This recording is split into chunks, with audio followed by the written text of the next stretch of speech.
Zaidan, nosso entrevistado já está conosco. Ele foi presidente do Banco Central no governo Itamar Franco, no governo Fernando Henrique, né, no primeiro mandato de Fernando Henrique.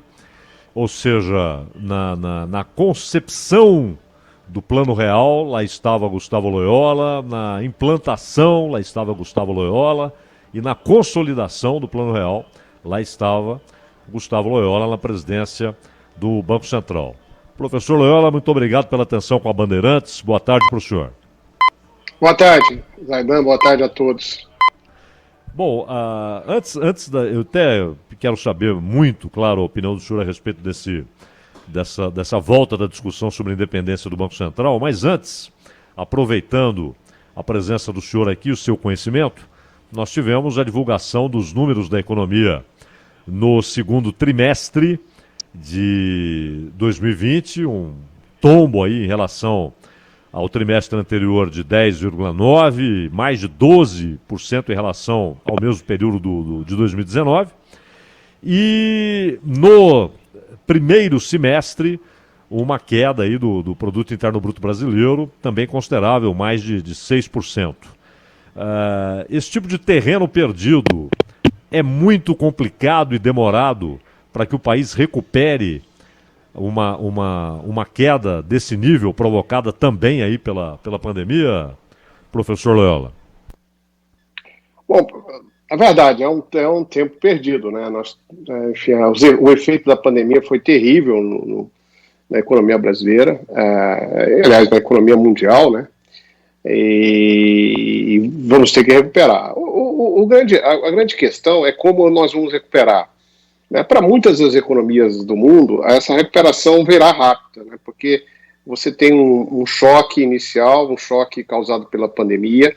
Daí, na medida que a economia volta a funcionar com razoável normalidade, a tendência é a recuperação da economia e a recuperação dos empregos e tal, né? O problema do Brasil é que a gente já vinha crescendo muito pouco, né, antes da pandemia. Por exemplo, entre 2017, 2018 e 2019, o Brasil cresceu cerca de 1% ao ano nesses 3 anos, né? E sequer recuperou daquele tombo que foi 2015 e 2016.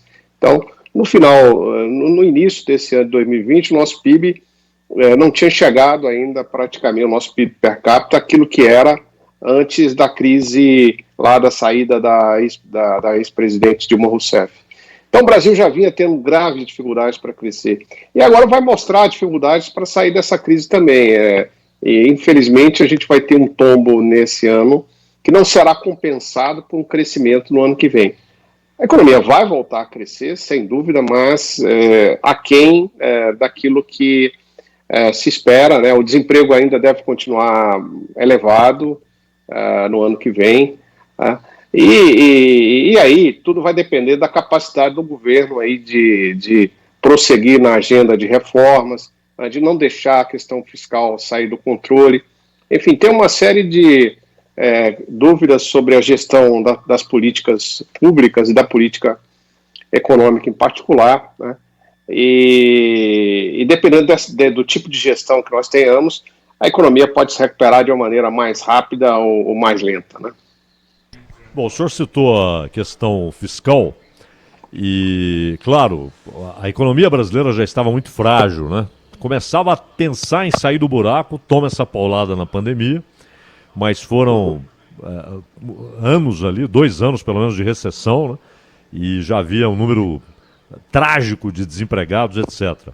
E a questão fiscal, professor Gustavo Loyola, porque até em razão do investimento indispensável, né, do gasto indispensável provocado pela pandemia, ajuda emergencial, crédito emergencial, etc., fecharemos o ano aí com um rombo considerável, a dívida pública quase tocando na totalidade do PIB brasileiro. Há saída a curto prazo para isso, e nós já tivemos discussões que pareciam até obsoletas, do tipo imprimir dinheiro, furar o teto de gastos, ignorar o teto de gastos. Há uma saída rápida e, ao mesmo tempo, responsável para o problema fiscal? A saída rápida é difícil encontrar, né? Saídas responsáveis existem, sim. Eu acho que, em primeiro lugar, tentar retomar o padrão de gastos que nós tínhamos antes da pandemia, né? Reconhecer que aquilo que é gasto excepcional, é gasto transitório, é um estímulo temporário, e resistir à tentação populista, né, de transformar esses gastos em permanentes, né? Então, distribuir dinheiro para a população sempre gera dividendos eleitorais no curto prazo, enfim, né, atender grupos de interesse, etc. Então, assim, a questão é olhar mais a médio e longo prazos, né, e trazer a despesa pública para um nível que seja adequado. Agora, isso não significa que nós não tenhamos graves carências, né, na área de saúde, na educação, na área de infraestrutura. Então, é preciso também um esforço para reordenar a despesa pública. Daí a importância da reforma administrativa, né, que pode dar maior flexibilidade para o governo realocar gastos para segmentos da sociedade mais necessitados ou investimentos que são mais necessários, tá? Então é preciso, por isso que a gente precisa de uma reforma do Estado brasileiro, precisa de uma reforma administrativa, precisa de uma reforma tributária, e tudo isso exige uma tessitura política complexa, demorada, no Congresso, um entendimento amplo da sociedade a respeito. É preciso de liderança política, né? E eu acho que nesse momento está muito difícil de se antever aí um avanço muito grande nessas questões. Eu estou, assim, razoavelmente otimista de que nós não vamos ter uma explosão na questão fiscal. Acho que o ministro Paulo Guedes, apesar dos desfalques todos que sofreu e apesar das declarações meio dúbias do presidente, eu acho que ele vai conseguir aí encaminhar uma solução fiscal no ano que vem, não a ótima, mas boa. Mas eu fico preocupado com a questão das reformas, né? Como é que se vai andar aí com as reformas, principalmente reforma administrativa e reforma tributária ao longo dos próximos meses, né? Professor Loyola, em entrevista ao jornal Estado de São Paulo, o senhor estava falando sobre o DNA do governo e comentava acerca da saída de integrantes importantes do núcleo próximo do ministro Paulo Guedes, do Ministério da Economia. Restou algo de liberal no Ministério da Economia, no governo Jair Bolsonaro? Restou. Acho que o próprio ministro Paulo Guedes é um liberal. E aqui eu uso a liberal no sentido de uma visão aí de que, vamos assim, mais restrita ao papel do Estado, né, que restringe o papel do Estado. Falo de liberalismo econômico aqui. E em contraponto aos desenvolvimentistas ou nacional-desenvolvimentistas que acreditam que é preciso de um forte estímulo do governo para que você gere crescimento, né? Então, assim, ainda há, claro, um núcleo de resistência liberal, privatista, que quer levar adiante essa agenda de desestatização e tal, mas a saída dos dois integrantes recentes, do Salim, Mattari e do Paulo, foi um sinal de que eles estão perdendo força, né, no governo. Então, e também as pressões que vêm de certos ministros para que o Brasil tenha aí um novo programa de investimento em infraestrutura e tal. Esses programas, eles desconhecem, né, que tem uma limitação fiscal de um lado e que, como foi a história recente do Brasil mostra, o Estado gasta de maneira muito ineficiente, com muito desperdício, muitas vezes com corrupção, né? Então, assim, tem que deixar um espaço maior para o setor privado nos investimentos de infraestrutura. Tem que reduzir o peso que o Estado tem na vida do cidadão e das empresas. Claro que sem abrir mão do papel que ele tem, né, em alguns segmentos, em alguns setores, em algumas questões, que não podem ser delegadas ao setor privado. Mas, assim, eu acho que ainda tem um núcleo de resistência, enquanto o ministro Guedes lá estiver, eu acredito que ele vai brigar por essa agenda, mas, assim, ficou a impressão de que o trabalho dele está mais difícil e que ele está naquela condição, né, do técnico de futebol que a direção do clube tem que chamar uma entrevista para dizer que o técnico que ele está prestigiado, né? A história do futebol brasileiro mostra que normalmente isso redunda na saída do técnico em algum momento mais à frente. Então, é basicamente isso que aconteceu essa semana, né? O presidente teve que dizer que o técnico está prestigiado, teve que o presidente do clube juntar lá toda a cartolagem para dizer que estava tudo ok. É um sinal que o ministro está precisando de força e isso agitou um pouco aí os mercados, né? Professor Loyola, como é que o senhor acompanhou a discussão que teve início no começo da semana a respeito da possibilidade de tocar adiante pelo menos 7 ou até 7 marcos regulatórios? Primeiro do ponto de vista da possibilidade e depois do ponto de vista da importância de tudo isso. Não, eu acho que tem espaço para muita coisa, sabe? Existem mudanças regulatórias, mudanças políticas que são mais complexas politicamente e tal, mas tem muita coisa que dá para fazer com algum grau de articulação. Nós tivemos recentemente, por exemplo, a mudança do marco legal do saneamento, né? Foi muito positivo, eu acredito. Eu acho que acena positivamente para o aumento dos investimentos nesse setor que é de fundamental importância, né, do ponto de vista social, inclusive, né, que é a questão da saúde do brasileiro e levar o saneamento para as famílias de baixa renda. Então tem coisas para fazer, tem vários marcos regulatórios que podem ser alterados, tem questões na área de energia, né, marco regulatório também na questão de transporte, enfim. A própria questão da autonomia do Banco Central, né? Então, assim, tem uma agenda interessante no Congresso que daria para se adiantar, tá? Para ser adiantada nos próximos meses e que traria algum tipo de expectativa positiva, né, para os investidores, para a população em geral, né? Em termos de futuro para a economia. Professor Gustavo Loyola, quando se fala em independência do Banco Central, claro, a expressão já é autoexplicativa, né? Porém, não significa ali uma ilha desconectada, né? Vai se reportar, é claro, ao Estado brasileiro. Mas há sempre a ideia de que essa independência impedirá tentativas do Poder Executivo de influenciar decisões do Banco Central.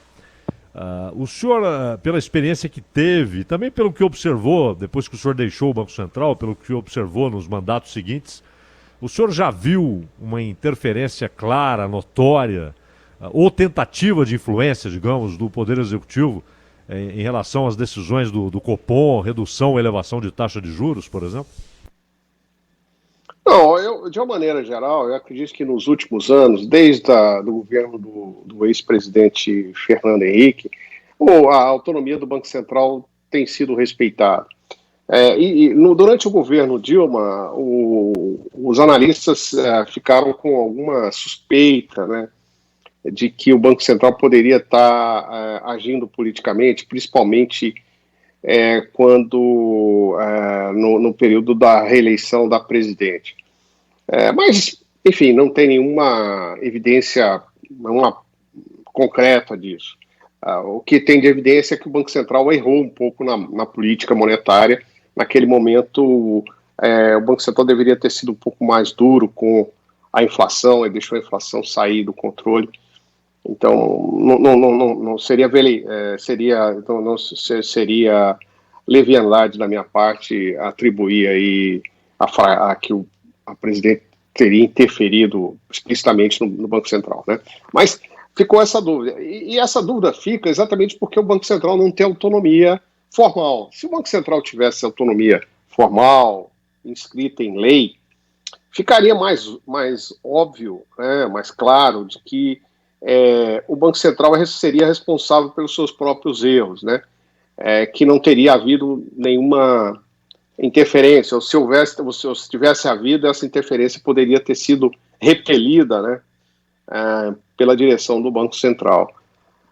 Então, assim, a autonomia do Banco Central, a independência, gera credibilidade, né? As pessoas passam a acreditar que o Banco Central age visando aquele objetivo que está na sua própria razão de ser, que é de controlar a inflação, de preservar o poder de compra da moeda, né? Então, seria um ganho institucional muito, muito bom, muito grande, tornar a regra escrita aquilo que tem sido a regra não escrita, né, vamos dizer assim, pelo menos desde do mandato do presidente FHC. Tá? Acho que seria um ganho importante para a institucionalidade da política econômica no Brasil. Estamos conversando aqui na Bandeirantes com o economista Gustavo Loyola, ex-presidente do Banco Central. Professor Gustavo Loyola, a última da minha parte, o senhor abordou há pouco a questão fiscal, né, o problema do rombo nas contas públicas, a dificuldade de enfrentar a aprovação de reformas, né, administrativa, tributária, e além daquilo que foi discutido aí nesse período de crise, inclusive a história de defender a emissão de moeda, etc., porque não há pressão inflacionária e assim por diante.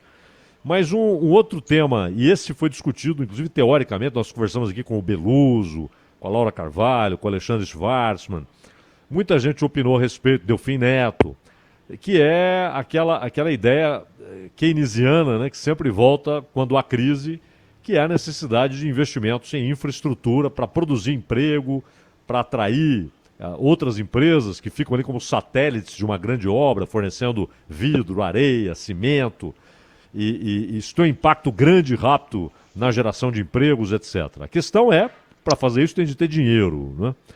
E o senhor acredita, primeiro, que essa é a saída, ou seja, um investimento, a gente sempre é remetido lá a Roosevelt, né, para enfrentar a crise do início dos anos 30, um investimento do Estado, ou pelo menos o pontapé inicial feito pelo Estado para atrair capital privado para investimentos em algo até fundamental, que o senhor citou há pouco, saneamento básico, né? O Brasil tem uma vergonha histórica de ter metade da sua população sem saneamento básico decente.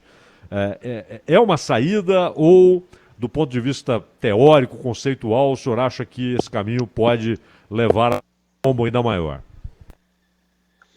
Bom, não se pode desconhecer, né, ignorar que o gasto público ele tem a capacidade de gerar aumento da demanda, né, ou seja, da atividade econômica no curto prazo.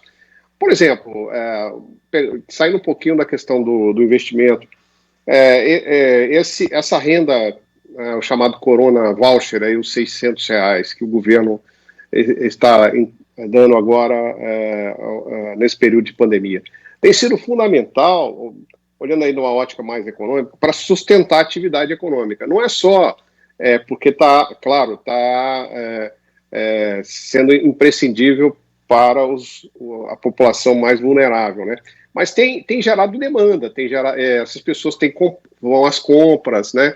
E tal, isso gera produção industrial e tal, então tem um efeito multiplicador que é importante. Então, o Keynes sempre é uma leitura obrigatória em qualquer economista, né? Então, essas chamadas políticas keynesianas, de uma maneira geral, elas são importantes. Mas a visão do Keynes, a meu ver, é uma visão mais de gasto público nos momentos em que há uma depressão, uma falta de demanda agregada, nos momentos em que você precisa dar um estímulo na economia. Voltando agora para a questão das obras públicas, o que de um lado tem que se diferenciar é a questão de uma obra pública feita no momento para você prover algum estímulo para a demanda, de uma ideia de que o investimento do Estado é essencial, é imprescindível e deve ser substituto do investimento privado, tá? Na maioria dos casos, que é uma visão equivocada. Se houvesse capacidade fiscal no Brasil, se a gente tivesse dinheiro, sendo bem no popular, né, acho que não teria nenhuma dificuldade em admitir que o governo pudesse ter algum programa de obras públicas agora, né? Embora reconhecendo que a história no Brasil sobre obra pública é terrível, né? Porque normalmente atrasam, são muito caras, tem muita ineficiência, muita corrupção. A gente viu isso recentemente. Está aí a Lava Jato, que não nos deixa mentir, né? Então assim, eu acredito que se o Brasil tivesse dinheiro, tivesse condições, tudo bem, mas nós não temos. Nós não temos. E existe outra discussão também aí nesse momento, que é de fundamental importância, que é a ideia de criação de um piso de renda mínimo para a população, né? Que é a ideia de que você tem que, talvez, estender aí os programas sociais, tipo Bolsa Família e tal, para gerar uma renda mínima quase que universal para os brasileiros. E isso aí vai exigir um espaço fiscal grande também. Então, as prioridades são muitas, né? São muitas. Então, é por isso que eu acho que tem que ir com muito cuidado nessa questão da escolha, na questão do investimento público, e sempre criar condições para que o setor privado possa vamos dizer assim, substituir o Estado, né, nessas tarefas, nesse investimento, tá?